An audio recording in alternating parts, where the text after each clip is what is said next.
상자 바꿨고. 묻는 것도 잘하냐고요? 저는 묻는 것보단 담그는 걸 잘해요. 드럼통에 넣고 바다에 던지는 그런 거. 자, 가보겠습니다. 오늘 할 다스텔의 주제는 살인범의 걸음걸이입니다.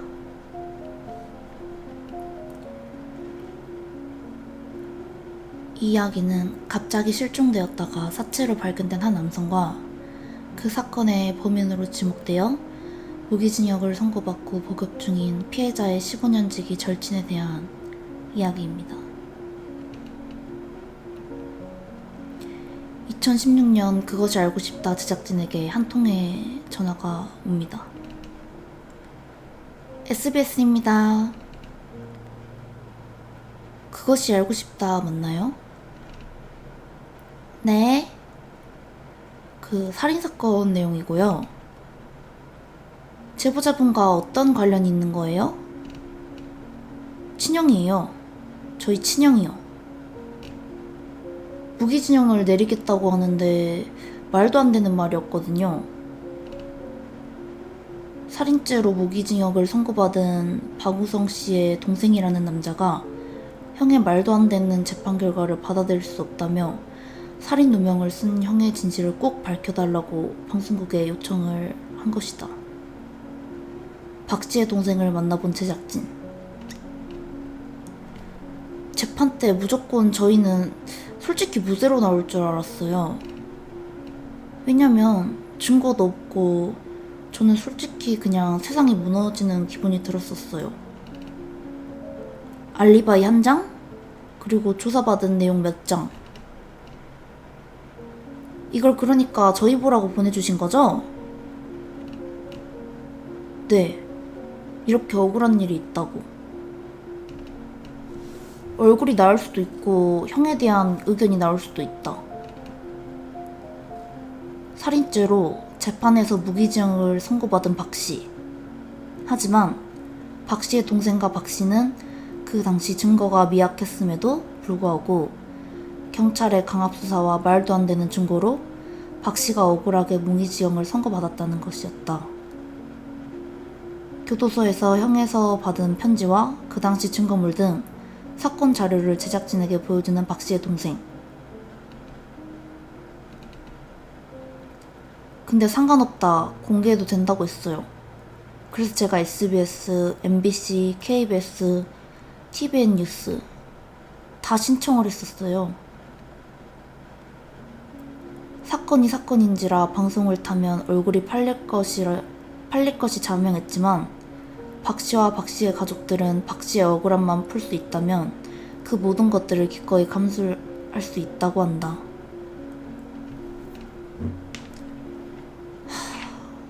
담배도 제가 끊었었는데 아들 들어가서 나서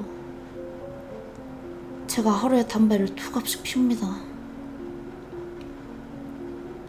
죄 없는 아들이 교도소로 억울하게 들어가고 끊었던 담배를 다시 피며 매일 아들을 보러 면회를 온다는 박 씨의 아버지.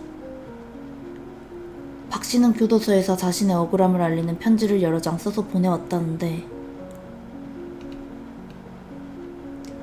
취재를 하면서 저의 얼굴, 신상 공개 모두 하여도 좋습니다. 저의 소중한 15년 친구 윤용필의 억울한 죽음의 진실을 밝혀주세요. 꼭 접견 와주세요. 꼭 접견 와달라고 쓰신 거네요, 형님이? 네. 이건 교도소에서 온 그 무기징역 받은 분의 편지 일부입니다. 안녕하십니까. 지금 대구 수성구 대구구치소에서 살인죄로 수감되어 무죄 주장하고 있는 박우성이라고 합니다. 친구는 4월 5일 6시 대구 북구 상격대로 근처에서 사망을 하였고 그때 당시 전 거창집에서 잠을 자고 있었습니다. 잠을 자고 있어서 알리바이가 없지만 그렇다고 제가 대구로 왔다는 증거도 없습니다. 정말 억울하고 힘이 들어 이렇게 도움을 요청합니다. 꼭 저의 사연이 기사화되어 진범이 잡히고 제가 무죄를 받았으면 좋겠습니다. 대구구치소 박우성입니다. 꼭 접견 와주세요. 상세히 설명드리겠습니다. 그는 또다시 15장이나 되는 장문의 편지를 보냈다. 자신의 무죄를 입증해줄 방송을 하길 원한다는 박씨. 그는 정말로 억울한 누명을 쓰고 모욕을 하고 있는 것일까? 경찰에겐 왜 자신이 살인범이라고 처음에 자백을 했던 것일까?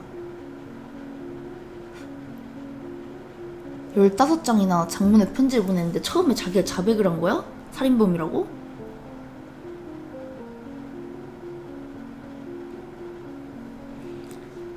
사건을 다시 처음부터 알아보는 제작진. 천사라는 별명까지 있을 정도로 착하고 주위에서 평판이 좋았던 피해자 고윤영필 씨. 겨우 29으로 짧은 생을 마감하고 마는데 그에게 대체 무슨 일이 일어났던 걸까? 서로 제일 친한 친구죠. 매일 연락하고. 중학교 때부터 정말 친하게 지냈다던 윤 씨와 박 씨. 그런데 갑자기 윤 씨가 연락이 안 되기 시작했다. 그 돌아가신 분 여자친구? 연락이 안 된다 그랬어요.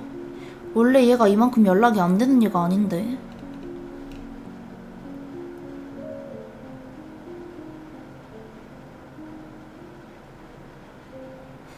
윤영필 씨 큰아버지? 아무리 대문 앞에 써놓고 해도 사람이 나타나지도 않고 전화도 안 해준다. 어디 갔니? 쪽 집으면 전화해. 가장 친한 친구였던 박 씨는 친구를 찾기 위해 박우성. 이 박우성이 살인범으로 복역하고 있는 사람이고, 이 여자친구가 복역하고 있는 사람이 여자친구구나.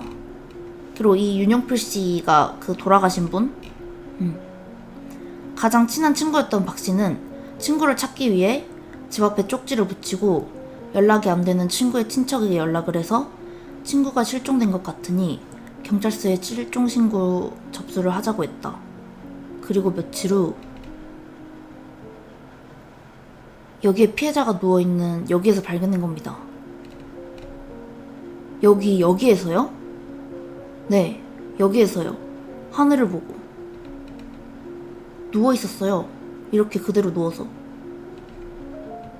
머리 부분만 집중화되어 있어가지고 살인사건이 일어난 걸로 판단을 한 거죠. 여기서?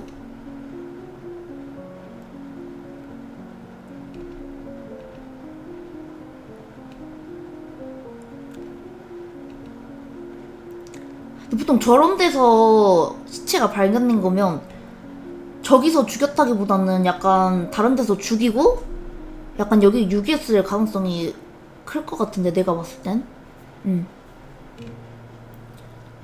보통 일이 아침 8시에 끝났는데 사건 당일 무슨 일이 있었던 건지 새벽 5시에 조기 퇴근을 하고 공사장 인근에서 싸늘한 주검으로 발견이 된다. 전문가의 의견에 따르면 이마 부위에 4군데 열창이 있었고요. 왼쪽 머리, 옆머리 쪽에 3군데가 있고요.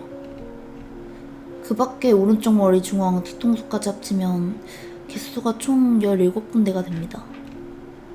굉장히 힘이 실린 동기가 작용했다는 것을 의미합니다.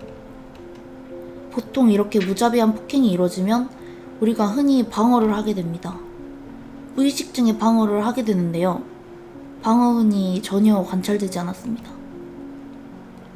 여러 차례 구타를 당했음에도 방어 한 번 하지도 않고 잔인하게 살해당했다는 윤씨.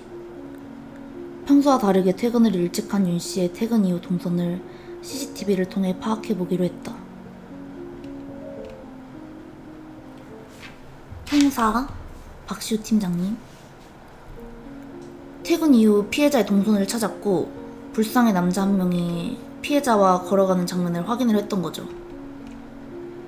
새벽에 퇴근을 하고 나서요? 네, 그렇죠. 누군가와 같이요? 네, 오전 5시부터 5시 36분경까지. 퇴근 후 윤용필 씨는 혼자 걸어가고 있었다는데 이게 사건 당일 CCTV 사진입니다. 분명 혼자 가고 있었는데 갑자기 누군가랑 같이 걸어가는 게 CCTV에 목격이 됐다는 거죠. 그런데 어느 순간부터 용필 씨와 같은 방향으로 걸어가는 한 남성이 CCTV에 찍히게 된다. 이 오른쪽에 계시는 분이 고 윤용필 씨고 이 왼쪽에 계신 분이 어느 순간부터 동행을 하게 된 남성분이죠.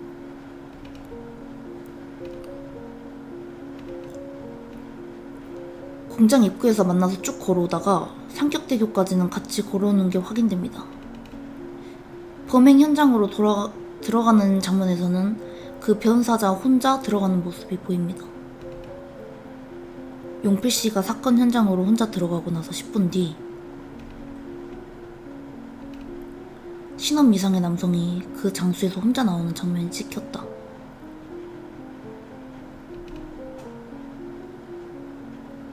같이 들어갔는데 나중에는 혼자 나왔다는 거네. 신원 미상의 남자가. 피해자를 잔인하게 살해하고 DNA도 남기지 않은 이 사람은 과연 누구일까? 힘들게 끌려간다든지 이런 모습이 아니고 아주 자연스럽게 걸어가는 모습이었기 때문에 친구나 잘 아는 가까운 사람일 거라는 추정을 했었습니다. 친구들 상대로 영상을 보여주면서 누구냐고 묻기가 어려운 상황인 게 영상을 보여주는 친구들도 어떤 범죄 관련성이 있을지 모르기 때문에 저희들이 갖고 있는 증거 자료를 막 공개할 수 있는 상황이 아니었죠.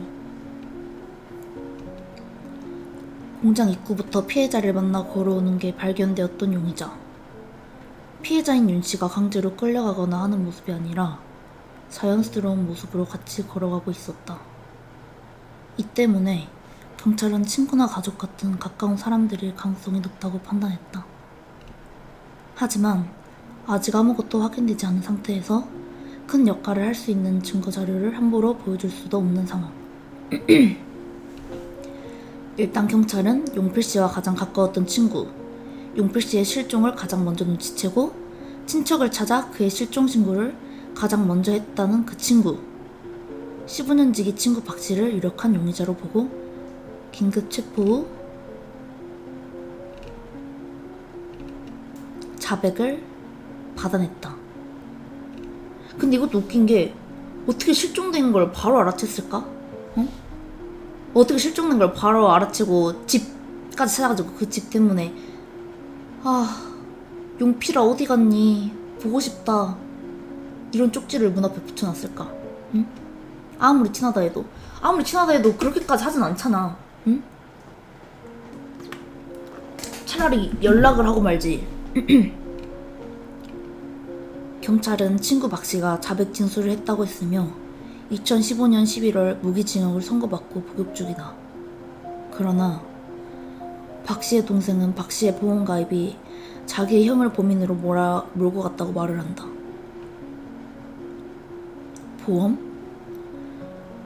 가족들도 의심을 전혀 하지 않을 정도로 가까웠던 절친 윤 씨와 박 씨.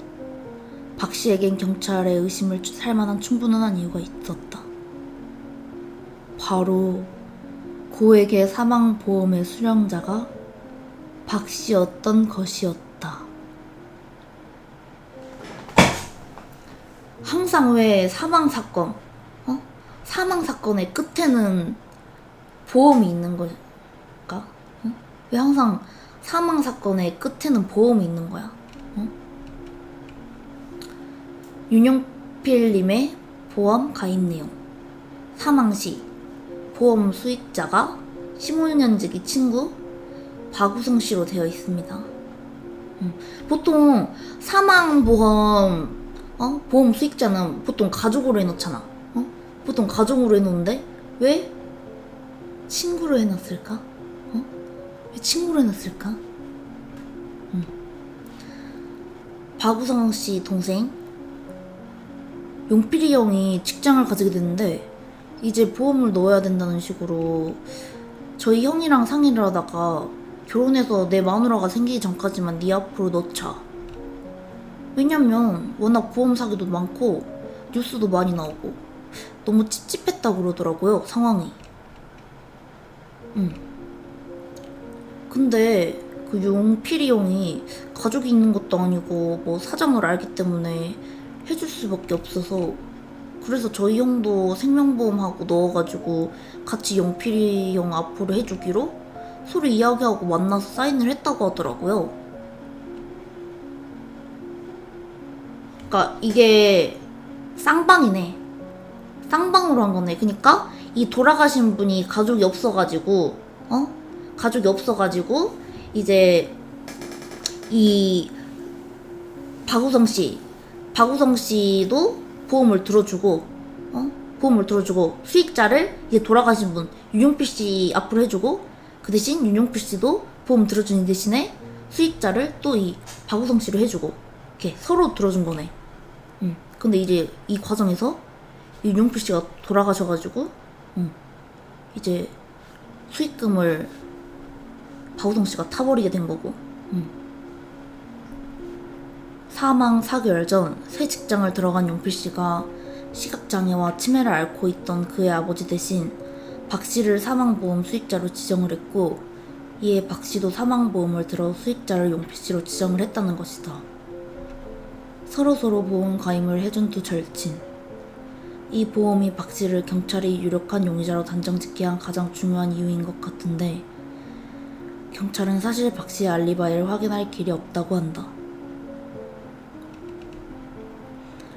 우리가 통신수사라든가 다 했을 때 새벽 1시 그 시간하고 9시 시간하고는 그 박우성이 전부 거창에 있었기 때문에 대구에 왔다는 증거가 없습니다. 대구에 온 게 아니라면 이 친구가 범인이 될 수 없는 상황이 되기 때문에 거창에 이 피고인의 행적을 수사를 했었고요. 친구 병원에 갔다가 편의점 갔다 이런 행적이 나오는데 그 이후의 행적은 확인할 수가 없었습니다. 새벽 2시부터 만약 범행을 했다면 범행을 하고 다시 거창 집으로 가는 9시 9시 반? 그 시점에는 알리바이가 확인이 안 되는 겁니다. 거창에 있었다고도 뭐 100% 말할 수 없는 거고 대구에 왔다 갔다고도 말할 수 없는 상황이기 때문에 그러니까 정확히 거창에 있었다 대구에 있었다 둘 다 말할 수 없다. 박 씨의 핸드폰 기록을 보면 7시간의 공백기가 있다. 새벽 2시부터 오전 9시까지. 박 씨는 이 시간에 집에서 잠을 잤다고 주장을 하고 있는데 4월 5일 오전 6시 고 윤영필 추정 사망 시간. 근데 딱 이 알리바이가 없는 시간에 이 고 윤영필 씨가 돌아가셨잖아. 그래서 더 의심스러운 거야. 알리바이가 없으니까 어디 있었는지를 모르니까. 응? 심지어 이 거창에서 대구까지 1시간 거리야. 사건을 다시 한번 되짚어보자. 윤 씨의 사망 추정 시간은 오전 6시. 경찰의 말대로 박 씨가 살해를 하고 다시 거창에 돌아오는 것은 말이 안 되진 않는다. 거창부터 사건 현장까지 차로 1시간 남짓이기 때문이다. 가능성은 있다는 것인데 새벽 1시부터 오전 9시 시간대에 거창 시내 전역에 있는 그 방범 CCTV에 잡힌 차 8천여 대 중에서 그 중에 택시 한 대가 대구에 왔다가 거창에 간 게 확인됐었습니다. 운이 좋은 것인지 아닌 것인지 박 씨가 알리바이를 증명할 수 없는 그 시간대에 사건 현장에서 지나간 차 중에 거창에서 대구로 왔다 간 택시가 딱 한 대 있었다는 것이다. 택시기사를 찾아가 본 제작진. 택시기사는 그날이 생생하게 기억난다고 한다. 아, 그날이 식목일이고 비도 부슬부슬 왔었고, 그리고 그날따라 손님도 없었고, 그분이 저한테 메모지를 주더라고요. 메모지에 제가 목이 아파서 말을 못합니다. 대구 본린의 거리까지 얼마 받습니까? 그래서 손짓으로 내가 손가락 7개를 펴면서 7만원만 달라. 그러니까 그 자리에서 돈을 5만원짜리 1개하고 만원짜리 2개, 그런 식으로 애초에 갈 때 차비를 지불했었고, 하루 저녁에 그렇게 갔다 오면 저희 택시기사들한테는 상당히 도움이 많이 되죠. 그래서 내가 기억을 하고 있다고. 그 손님은 택시 안에서 목이 아프다며 1시간 동안 아무런 말도 안 했다고 한다. 심지어 목적지를 말할 때와 가격을 정할 때도 쪽지로 대화를 했다는 그 손님. 그래서 경찰은 더더욱 박 씨를 의심하게 된다. 근데 이때가 언제지? 2013년인가? 근데 그때면은 블랙박스 있지 않나? 차 안에는 안 비치나? 앞이 비치지?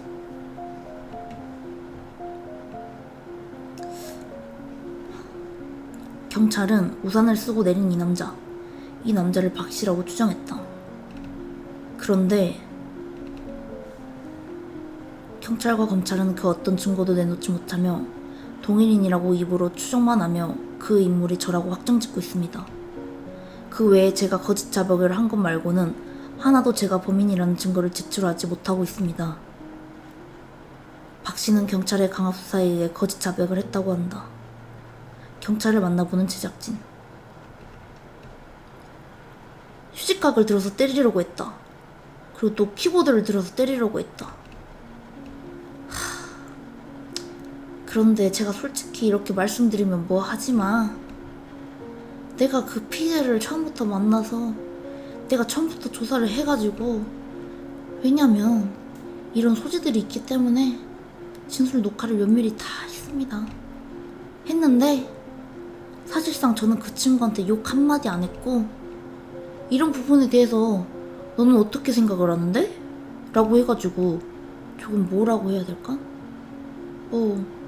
조금 큰 소리로 조사를 하긴 했지만, 그런 부분을 갖다가 강압수사로 한다고 하면은 좀 거시기 하잖아요. 응? 조금 큰 소리로 수사를 진행하긴 했지만 이런 경우를 대비해 녹취도 해놨고 강압수사라고까지 불릴 만하게 수사를 진행하지 않았다는 담당 형사. 그런데 이 진술에서 이상한 점이 발견된다. 보험이 의심이 된 경찰이 박 씨를 긴급 체포 후 자백을 받아냈지만 박 씨는 그것이 다 경찰의 강압수사에 의한 거짓 자백이었다고 주장한다. 그런데 동선이, 우리가 확보했던 CCTV 영상 동선이 그 피해자가 움직였던 동선하고 똑같아요. 그거는 우리가 미리 이야기해줘가지고 그러는 게 아니라 자기가 스스로 재현하는 부분이기 때문에. 사건 연장 검증치에도 박 씨는 윤 씨의 이동 경로를 정확하게 찍었다는 거. 아니, 자백하는데 이동 경로를 정확하게 말했다고? 빼박이잖아. 응? 이뿐만이 아니다. 친구들은 CCTV 영상 속 윤 씨와 같이 있던 인물이 박 씨라고 경찰에 진술을 한 것이다. 윤용필과 박우성의 친구. 뭘 보여주는지 몰랐어요, 처음에는. 왜 우성이랑 용필이 둘이 같이 지나가지? 이 생각을 했어요. 보자마자 저는 그랬죠. 우성이네 하면서 왼쪽에는 용필이, 우측에는 우성이, 딱 이렇게 하고 가더라고요. 걸음걸이가 이상하지 않아요? 일반 사람이 봐도 이상할 텐데? 직접 재현해주는 장면입니다. 갔다 온 사람이 얘기해서 미리 알 수도 있잖아요. 아니에요. 다 따로 한 거 따로 봤는데 크게 이야기하지 마시라고 하시더라고요, 형사님이. 녹화실에서 나와가지고 친구랑 같이 못 있게 해요. 그러니까 다 떨어져 있었죠. 경찰분이 장례식장 가서 동영상 본 거는 이야기하지 마라고 하시더라고요. 경찰은 위에서도 앞에서 말했듯이 친구 및 지인이 범인일 가능성이 있으므로 알리바이가 확실한 친구들만 불러 따로따로 취조를 한 것이었다. 평소에도 걸음걸이가 이상해 친구들이 뒤에서도 단박에 알아볼 수 있었다는 박씨. 취조에 응했던 모든 친구들은 이 한 사람을 모두 박씨라고 했다. 하지만 박씨의 가족들은 저희 집 자체가 약간 오다리는 있어요. 저희 아버지 걸음걸이를 좀 닮았는데 약간 아버지가 팔자, 저도 약간 팔자고 저희 형도 팔자고. 근데 그걸 딱 봐도 야, 걸음걸이 희한하다, 웃기다, 완전 팔자금 심하다, 이것까지는 아니거든요. 그분 그 바구석 말랐더라고요. 근데 제가 봤을 땐 아닙니다. 그래서 난 100% 우리 아들 100% 아니야. 제가 진짜 장담할게요. 아버지를 닮아 오자 걸음이 심하고 영상 속 남자처럼 마르긴 했지만 가족들의 눈에 보기로는 걸음걸이나 체형이 박씨가 절대 아니라는 것이다. 박우성이 주장하는 바에 따르면 어떻게 걸음걸이만으로 판단할 수 있느냐? 얼굴이 나온 것도 아니고 증언했던 친구들은 자주 보는 친구들도 아니다. 에? 뭐 다른 친구들 필요하시다면 걔 진짜 친한 친구들 있잖아요. 고등학교 때 진짜 막 계속 붙어 다녔던 친구들 다 불러줄 수 있어요. 예를 들어 100명을 불러가지고 100명 다 맞다 하면 걔 맞는 거잖아요. 이에 관해 영상을 보고 증언한 친구들은 100% 확신한다며 고등학교 친구 100명을 데리고 물어봐도 100명 다 박씨라고 대답할 거라고 확신하는 모습을 보여줬다. 또 이제 윤용필과 방우성의 여사친, 동영상으로만 보면 다른 사람일 거라고는 생각을 못 하겠어요. 그 동영상으로만 보면 그럴 확률이 전혀 없다고 생각해요. 걸음걸이만으로 판단하는 게 아니에요. 그 전에 올해 자주 놀았을 때부터 봤었던 그런 습관들이나 이런 것들. 사실 저희는 그래요. 이 친구는 임산부고 저도 관공서에서 일하거든요. 여자고 증언하기도 되게 힘들어요, 솔직히. 왜냐면 우리가 나중에 해코지라도 당하면 그쪽에서 책임져 줄 것도 아니고 솔직히 저희도 되게 힘든 결정이거든요. 엄마한테도 얘기 안 하고 아직도 부모님 몰라요. 제가 증언 선 거. 용필이가 부모님이 계시고 식구들이 있었으면 사건이 이런 식으로 흘러가지도 않았다고 생각해요. 인정하고 제값 받았으면 좋겠어요. 그래야 용필이 나중이라도 우리가 용필이를 볼 수 있을 것 같아요. 장례식 가서도 안 울었거든요. 믿기지가 않아가지고. 그런데 너무 억울한 것 같아요, 생각하면. 자신이 해코지를 당할 수도 있고 겁이 났지만 평소 착했던 윤씨가 너무나도 억울한 것 같아서 증언을 했다는 또 다른 친구들. 모든 동네 친구들은 CCTV 영상 속 걸음걸이는 박씨가 맞다고 법정에서 진술을 했다. 이것으로 박씨는 무기징역을 선고받았는데 과연 걸음걸이만으로 영상 속 사람은 단정 지을 수 있는 것인가? 분석가님들의 말 들어보면 내반설 보행, 외적지 보행, 좌측 원회적 보행, 이 세 가지가 피고인한테 나타난다는 거예요. 팔자걸음, 오다리, 걸을 때 좌측 다리가 회전을 그리면서 걷는 형태. CCTV 영상 속 범인은 아주 특이한 걸음걸이를 가지고 있다고 한다. 첫 번째, 오다리. 보통 이렇게 하나씩만 있으면 티가 잘 안 날 텐데 이렇게 세 가지를 다 같이 가지고 있으면 티가 날 수밖에 없지. 응? 이렇게 걷는 사람은 보통 우리 주위에 많이 없잖아. 응. 오다리.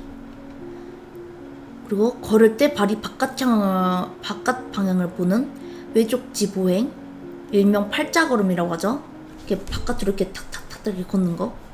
그리고 좌측 발을 원회전 보행. 이렇게 도대체 어떻게 오는 거야?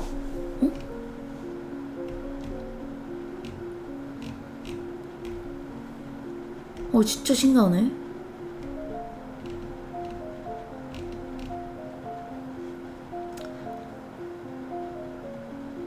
원회전 보행이라고 하는 것은 내가 직진을 할 때 발이 좀 바깥쪽으로 갔다가 안으로 들어오는 걸 이야기합니다. 원회전.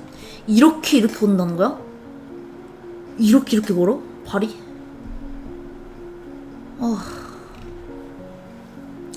그런 보행은 아주 좀 특징적인 보행이죠. 그러니까 특이한 경우죠.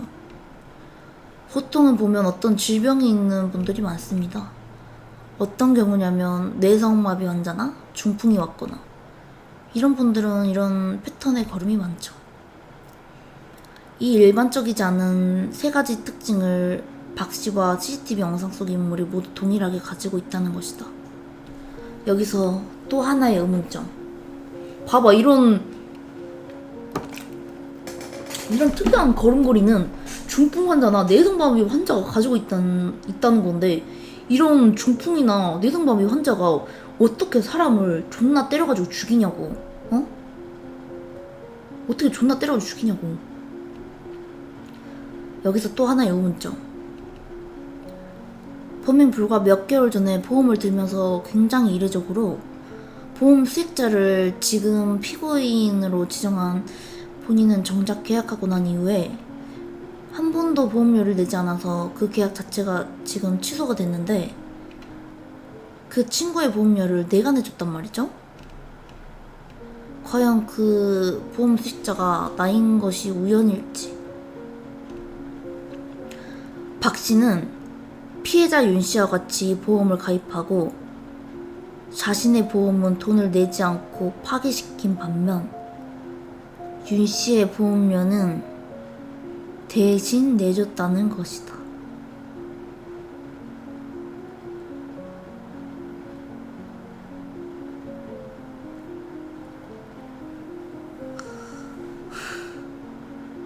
그니까 지가 든 보험은 돈 안 내가지고 파기시키고 지 보험 수익자로 되어져 있는 보험은 돌아가신 분이 보험료를 냈어야 되는데 지가 냈다는 거네?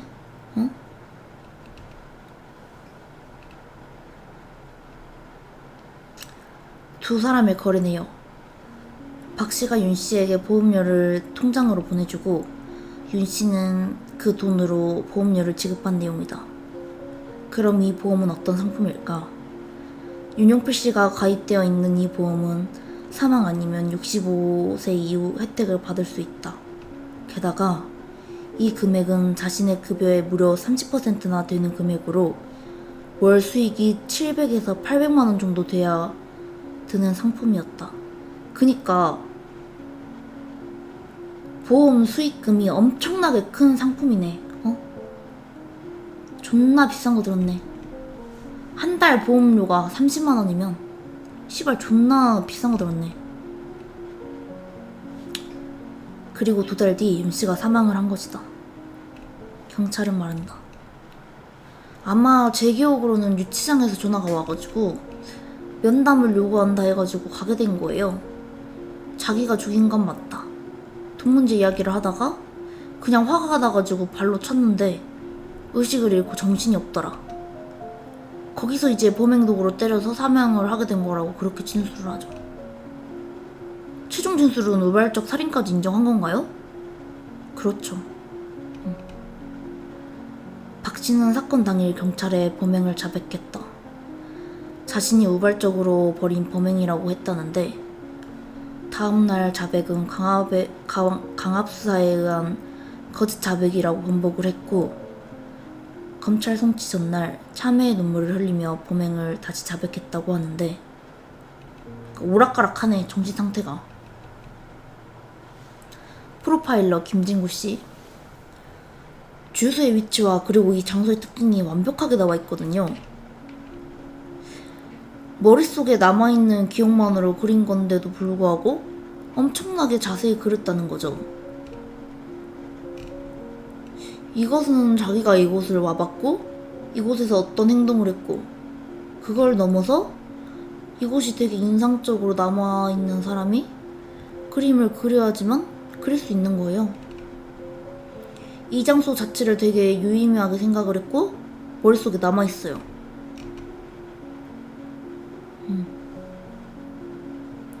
발로 찬 장소로까지 이렇게 완전 자세하게 흉기 던진 장소 담. 아이고. 전문가는 박 씨가 자백 당시에 그린 지도가 너무나도 정확한 것, 자세히 알고 있지 않으면 도저히 설명을 할 수 없는 것까지 자백할 당시 표현했던 박 씨. 범인만 알고 있을 법한 이런 정보들을 너무 많이 여기저기 흘려놓고 있어요. 예를 들자면 이런 게 있어요. 거창 1교다리인지 2교다리인지 잘 기억은 안 나지만 자기가 택시를 탔다? 본인이 자발적으로 특정 지역을 지목하거든요. 택시기사가 구체적으로 어떤 진술을 했는지를 본 상태에서 진술을 한 게 아니에요. 거창 2교에서 택시를 탔느냐? 이렇게 물어본 게 아니란 말이에요. 또 다른 전문가는 박 씨가 누구도 알려주지 않는 사실을 정확히 답변했다는 점에 주목했다. 실제 진술 내용입니다. 거창에서 무엇을 타고 왔나요? 택시를 타고 왔습니다. 어디서 탔나요? 거창 1교다리인지 2교다리인지는 잘 기억이 안 납니다. 메모지를 작성해서 택시기사에게 보여준 적이 있나요? 아마 그런 것 같습니다. 그 내용은 무엇인가요? 제가 목이 안 좋으니 가달라고 했습니다.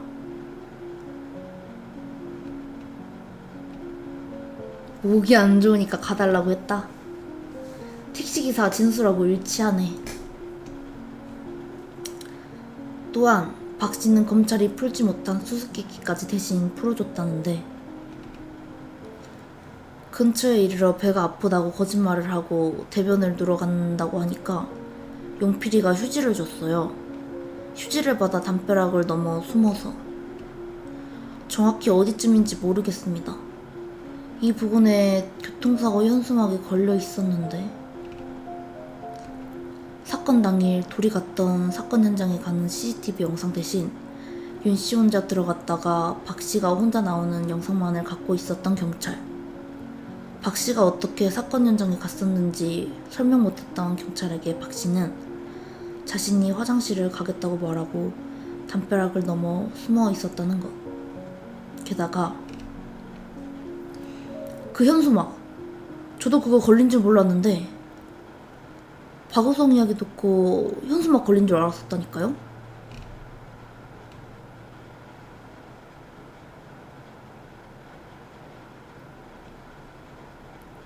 사건 당시 경찰들도 알아차리지 못했던 현수막의 위치까지 증언했었던 것이었다. 이런 정보는 어디서 들어서 박 씨가 알게 된 것일까? 전문가들은 그가 한 말과 바뀐 태도에 대해 주목한다. 3번, 4번, 5번, 6번 이 조사 과정에서 끊임없이 이야기를 바꿨어요. 과장 내리에 남았던 부분들은 여기 진술서 중에서 거짓말 한 것은 아니다. 진실되게 말하지 않은 것이지. 라는 표현이 있어요. 뺄 거는 빼고 넣을 것만 넣은 거죠. 자기가 했던 이야기 안에 진실이 있다는 뜻인가요? 그렇죠.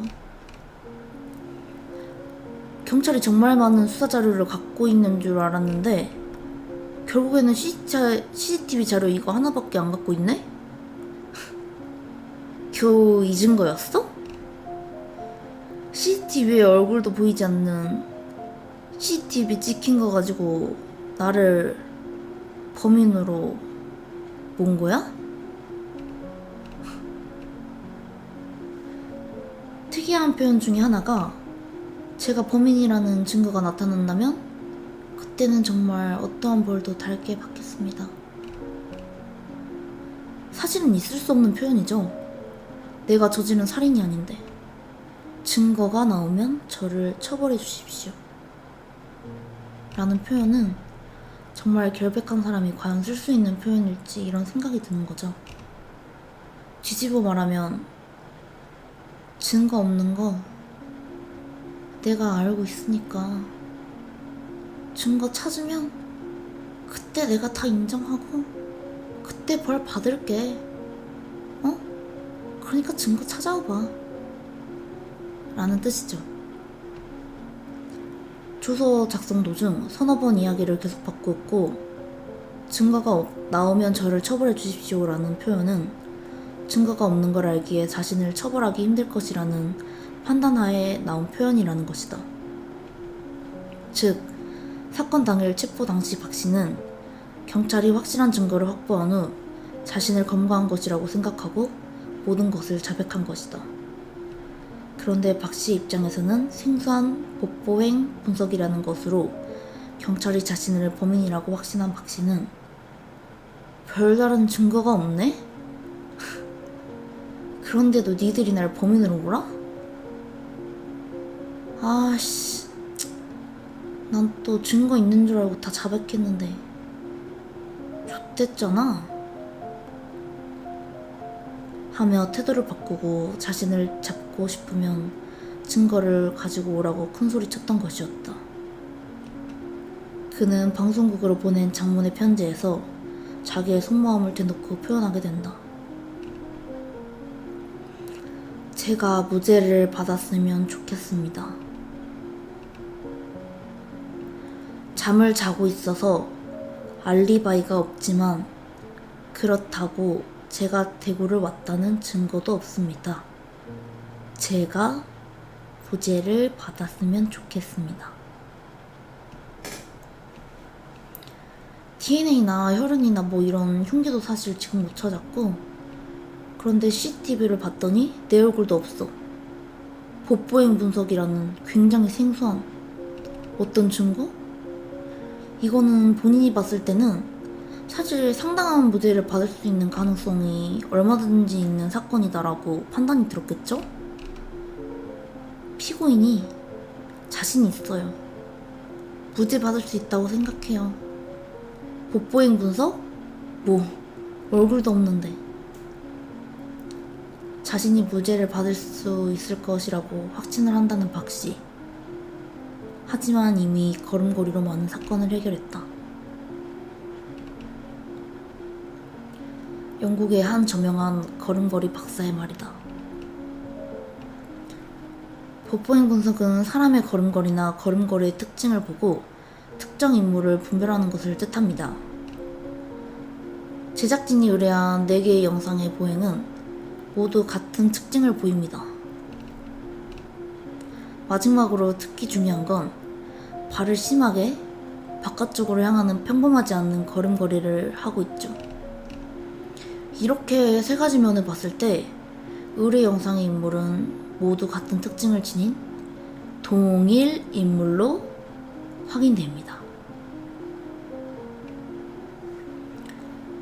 영국은 CCTV가 많아 CCTV 자료가 많으므로 이러한 복보행 분석이 많이 발달해 있다. 헤이든 켈리 박사는 걸음걸이로 특정 인물을 분별할 수 있다고 한다. 그리고 박 씨의 CCTV를 보여주자 영상 속 저 사람이 O자 다리이며 앞으로 나갈 때 바깥에서 안으로 나아가는 걸음걸이 3가지 영상의 인물들이 동일 인물이라고 한다. 법원에서는 이미 무기징역이라는 형을 내렸으며 현재 박 씨는 복역 중이다. 과연 이 사람은 억울하게 누명을 쓰고 복역 중인 것일까요? 아니면 실제로 살인을 하고 정당한 죗값을 치르고 있는 것일까요?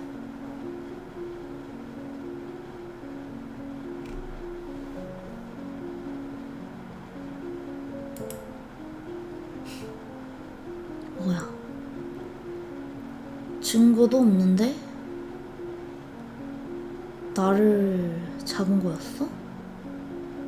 아 씨발, 그런 줄도 모르고 나 잡아야겠잖아. 증거 가져오라고. 증거 가져오면 내가 그땐 인정하고 벌 받겠다니까? 어? 그럼 뭐해? 이미 깜빵에 있는데 벌이나 쳐받아! 씨발, 나쁜 새끼야.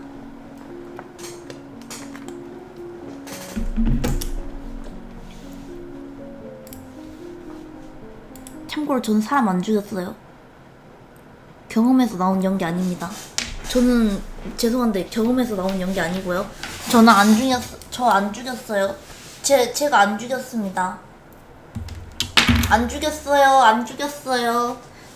안 죽였고요.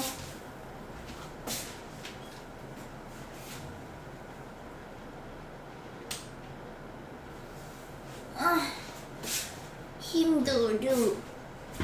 나 힘들어. 응?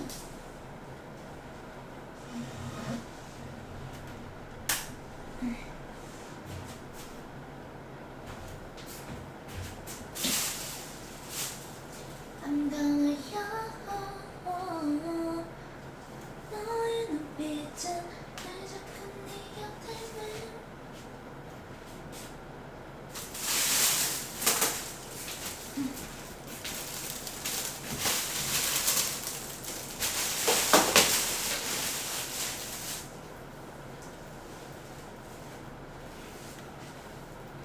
노잼이라 누웠어?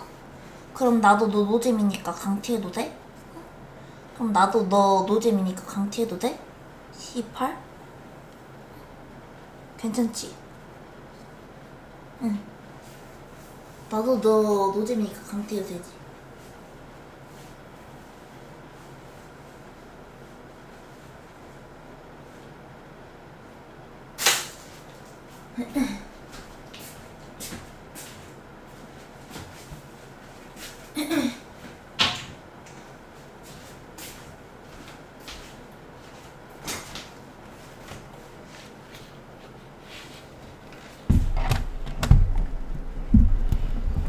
맞아?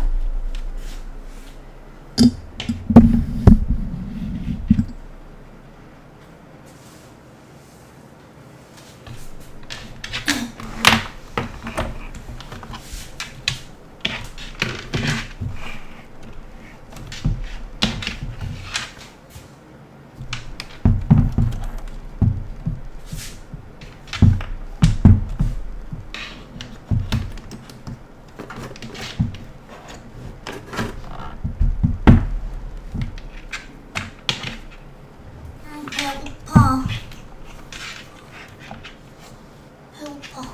나 어제 닭볶음탕 먹고 아무것도 안 먹었어. 나 심지어 어제 닭볶음탕 좀밖에 안 먹었잖아.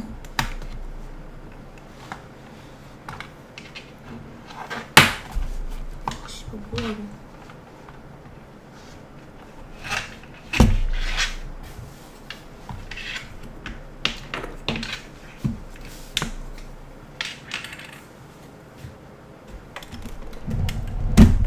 아니, 냉장고에 있어.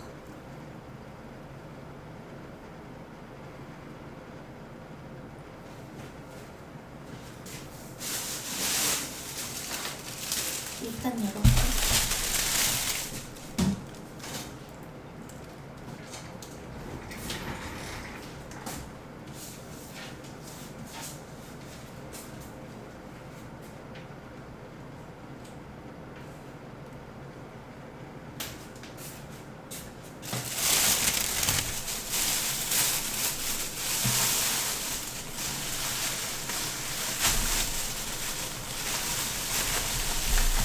시흥은 경기도 아니야?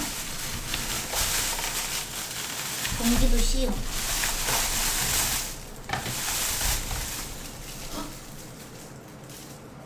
Holy shit. What the fuck?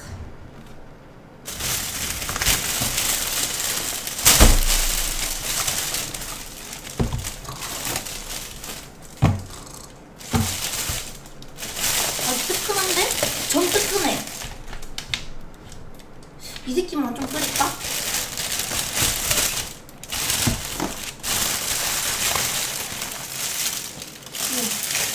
뜨끈해. 아니면 그러면 그냥 전자레인지 한 번만 쓱 돌릴까? 이 새끼만 끓이고 얘만 전자레인지 한 번 이렇게 돌면 될 것 같아. 내가 봤을 전 육전이랑 모듬전. 육전 모듬전 어떤데? 어떤데?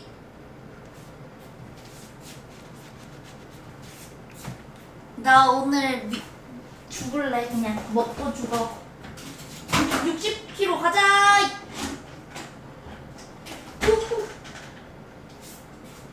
60kg 가자. 가자.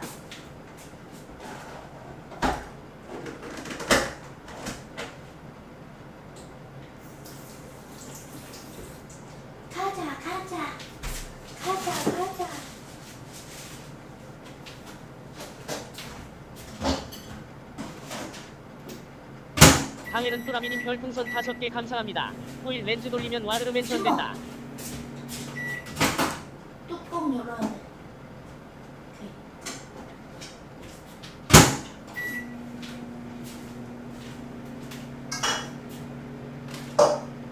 하고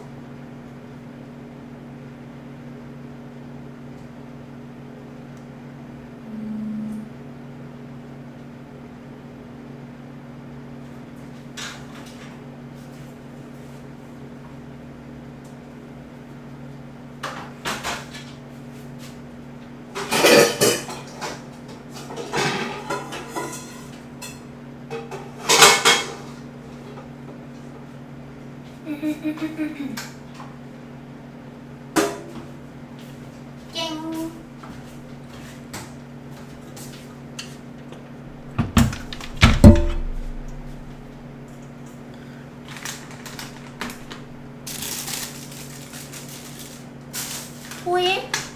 호일 왜 빼?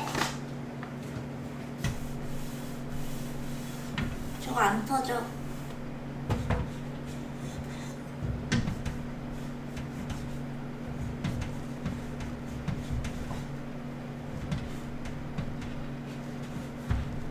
저거 안 터져.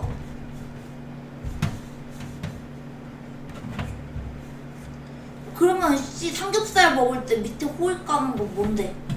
어? 그럼 삼겹살 먹을 때 호일 까는 거 뭔데? 그러면 그거는 불쇼야? 씨발 그럼 불쇼겠네? 어? 씨발 그럼 불쇼냐고. 뭐? 그러면 그거는 불쇼냐? 이 새끼들아. 존나 시험한 것도 말 개 많네. 열받게. 어? 니네나 잘해라. 니네나 잘하라고. 혼수 존나 주지 말고. 어우 야. 나 이거 더 맵게. 쌌다. 쌌다. 불 안 붙어. 이거 안에 있어서. 조금만 더 돼.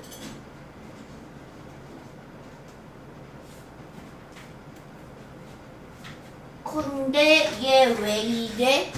이거 뚜껑이가 왜 이래?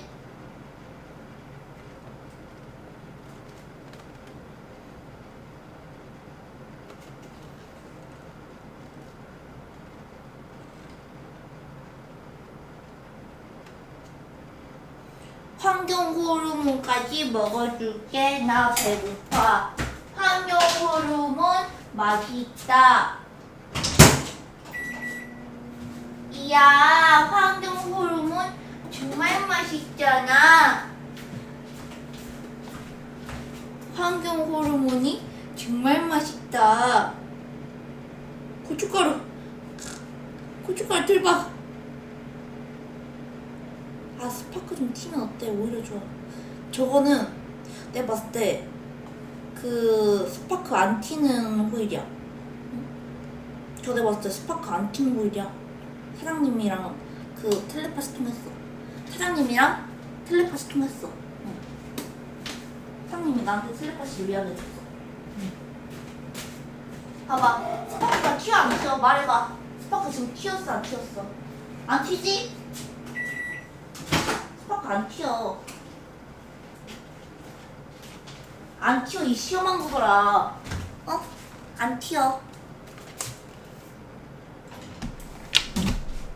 신부 후보에서 탈락? 나도 너랑 결혼 안 할래. 어? 나도 니랑 결혼 안 해.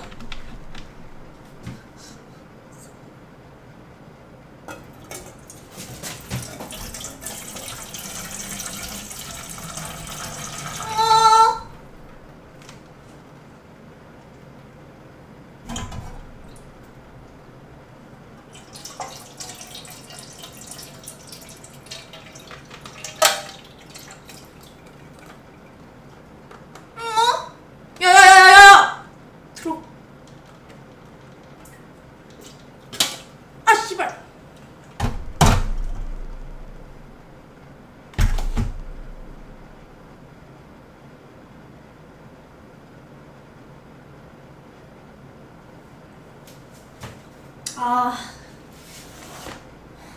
내 마이크 침수 마이크 됐어. 마이크 왼쪽에 있는데 내 마이크 침수 마이크 됐어. 당에는 또라미님 별풍선 5개 감사합니다. 전국 시어머니들이 이 영상을 싫어합니다.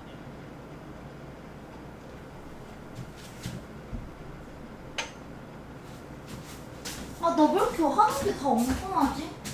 정말 짜증나. 나 씨발 이렇게 엉성해.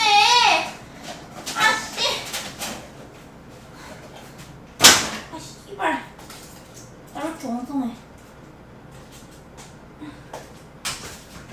씨발. 야!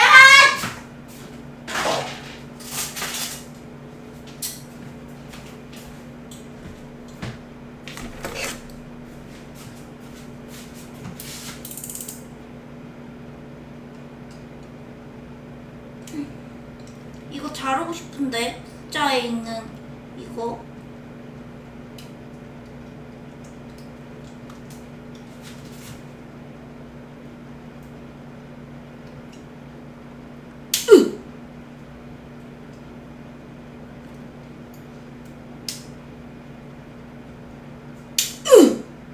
씨발 안 잘려. 야야. 으치.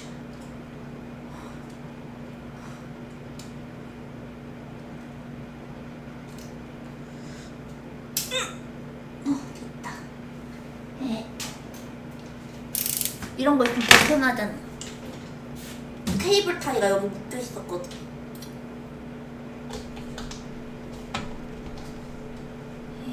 이거 봐. 이거 해물 순두부거든요. 맛있겠지? 음식물 쓰레기 아니에요. 음식물 쓰레기 아니고요. 해물 순두부예요. 오해 마시고요. 개밥 아니에요. 토할 뻔했. 음식물 쓰레기 아니에요. 제 밥이에요. 누렁이가 아니고요. 누렁이 밥 아니에요. 제가 먹고요. 뭔 토가 들어.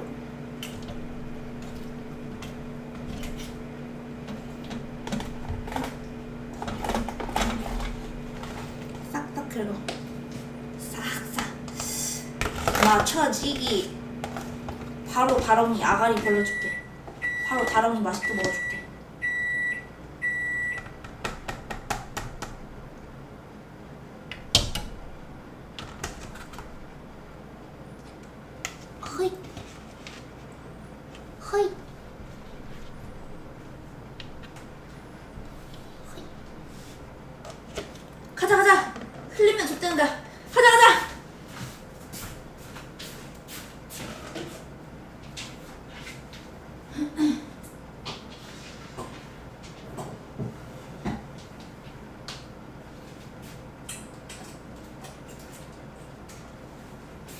내 안에 들어오는 그 순간 내 봄. 부럼. 아우.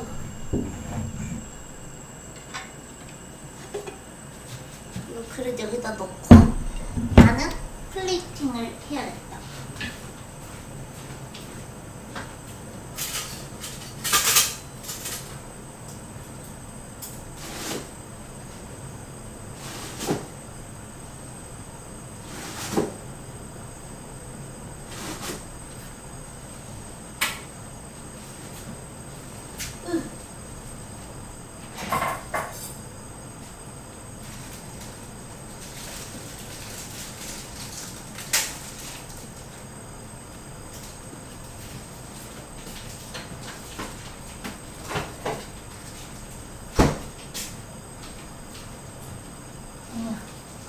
술을 지금 꺼내면 식어.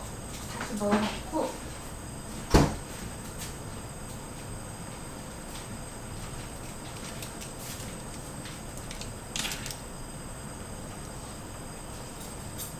아니 근데 이게 진짜 화력이 개쎄다니까? 이 화력 지려. 벌써 끓잖아. 어? 이거 추천하는 사람 누구야? 추천한 개인 누구야? 오. 지려. 존나 강해? 허리부터? 거의 조다예요. 거의 조다해.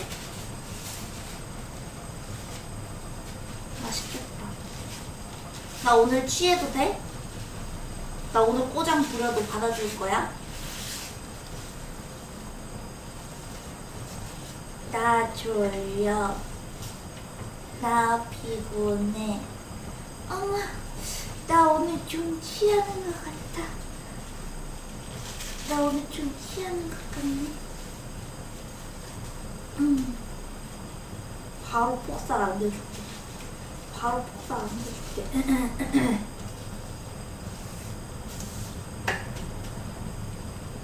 아, 육전 냄새 미쳤다. 어떡하냐. 와, 산적꼬치.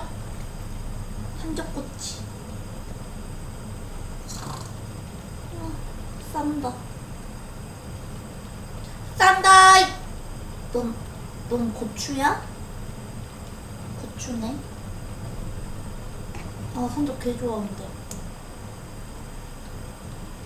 산적? 이게 뭐냐?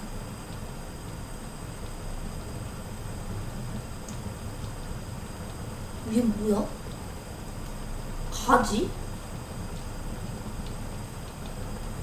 단무지 넣는 사람 있어? 난 단무지 절대 안 넣어. 난 만약에 단무지를 넣는다? 바로 손 올라가지. 어?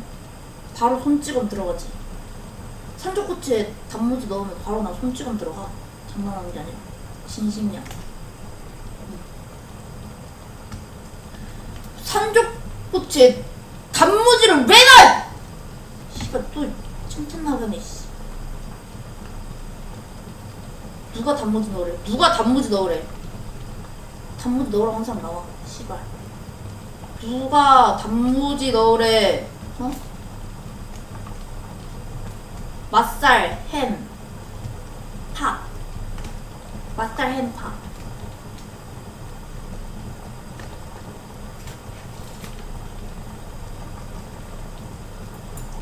나는 진짜 단무지 넣으면 진짜 난 바로 손 올라가. 미안한데.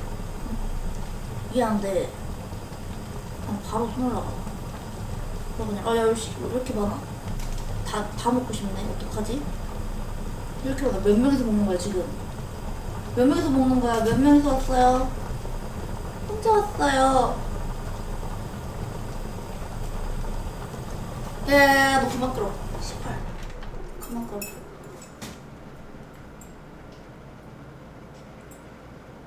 혼자 왔어요? 둘이 왔어요. 셋이 왔어요? 같이 놀아요. 같이 놀아요.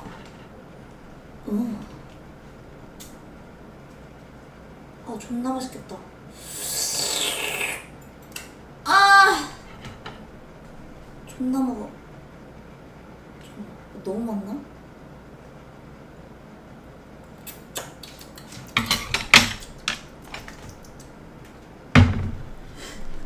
한 대접을 먹네.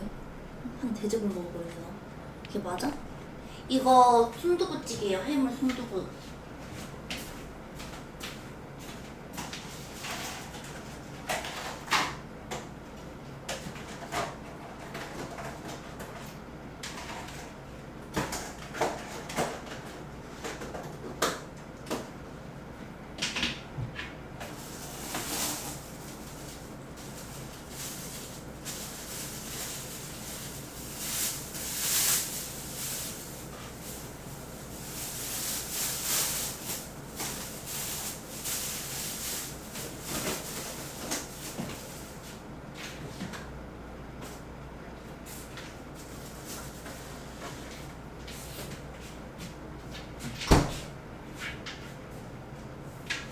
막걸리통 어디 있죠?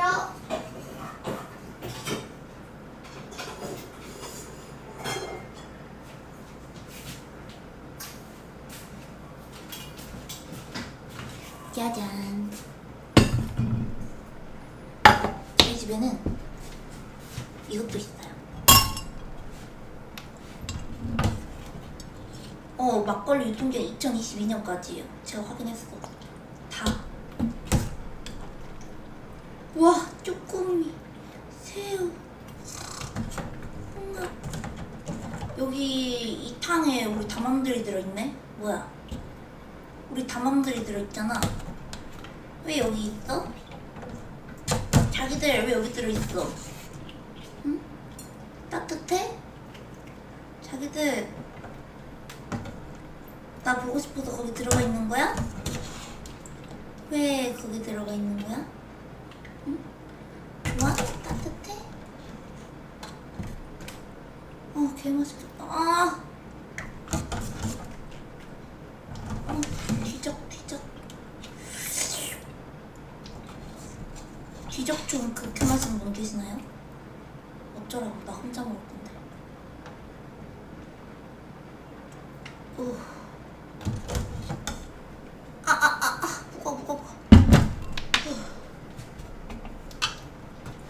씨발 뜨거워. 어떻게 들어오고 와? 씨발 어떻게 들어오고 와?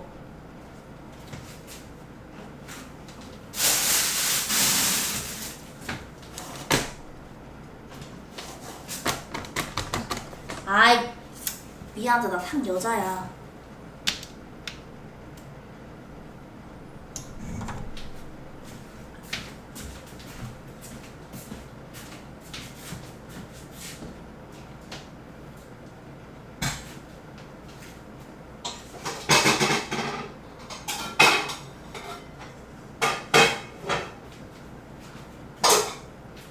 저는 말을 잘 듣는 착한 어린이입니다.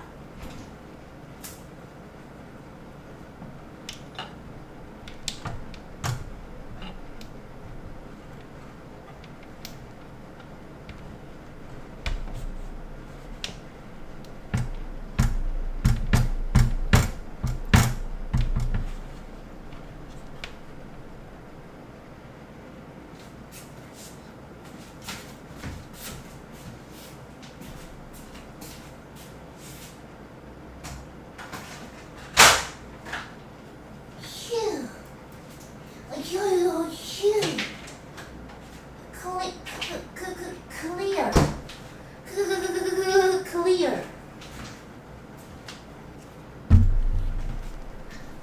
근데 저거는 화력이 너무 세서 존나 뜨거워. 응. 저건 화력이 보통 화력이 아니라 졸라리 뜨거워. 구라가 아니라. 컴스. 오이 미쳤다. 오이 미쳤다. 전화님 어서오세요. 컴스. 이건 맞냐? 왜 귀가 더 앞으로 가고 있지? 이렇게 해야 맞아 보여. 이게 아니야. 그쵸? 이거 다 제가 만든 거예요. 오늘의 다의 국방은 순두부찌개와 전입니다.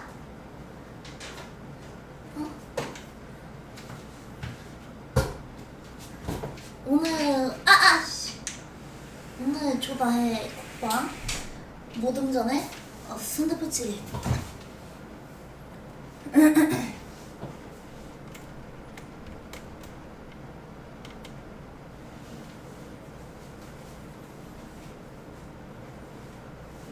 식구도 안 걸었는데 술 따르면 나 어떡해.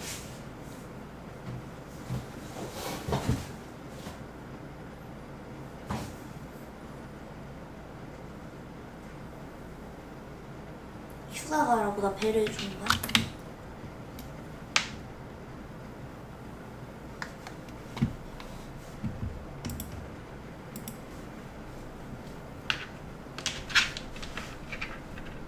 오늘은 흥 좀 모르게 노래 틀고 먹을까?